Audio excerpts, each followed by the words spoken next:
In this video, we will be introducing the next module, Charting the Heartlands.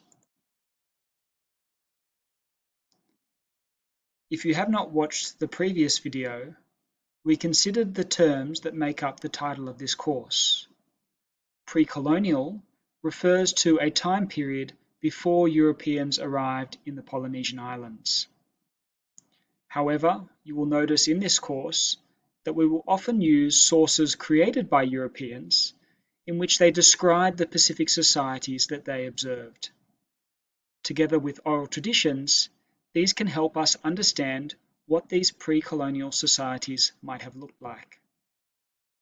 In addition to being pre-colonial, they were also pre-Christian, meaning that they had different religious and spiritual beliefs compared to modern-day Pacific Islands today.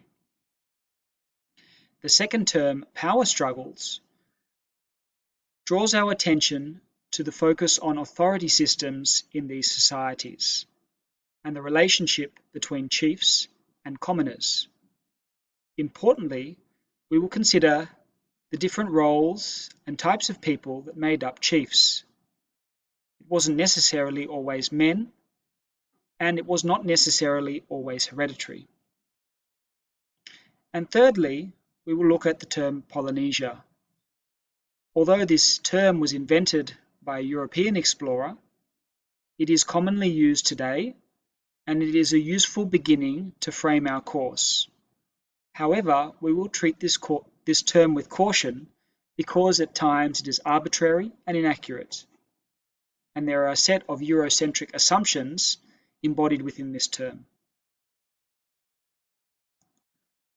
I also draw your attention to a quote used by Dr. Morgan Tuimalelifano, a Samoan historian at the University of the South Pacific.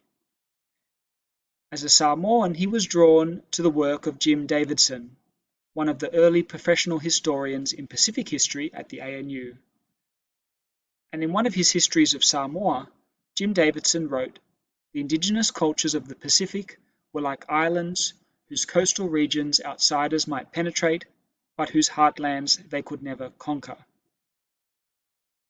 What does this quote mean to you?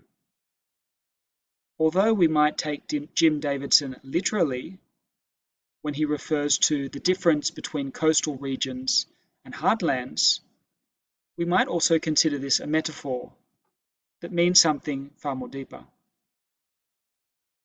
We'll consider this as we journey our way through this course. In this course, we have 5 course learning outcomes. Discuss pre-colonial authority systems in Polynesia using local concepts.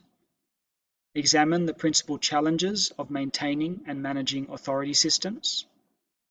Discuss critically the factors necessitating a modern form of government in Polynesia.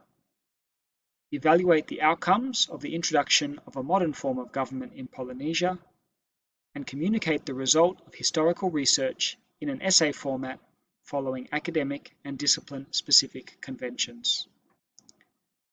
This next module, Charting the Heartlands, will specifically look at course learning outcome 1, and we will explore some of the different pre-colonial authority systems in Polynesia using local concepts and languages. In this module, one of the key questions that we will be asking is, how do we know what we know? We will have compulsory readings and examples from weeks 2 to 6 that examine, in particular, oral traditions. What oral traditions are, why they are important in Polynesian societies, and why they are useful sources for Pacific historians. After this module, there will be 2 more. Module 3 is Maintaining the Heartlands, and Module 4 will look at experiments in government.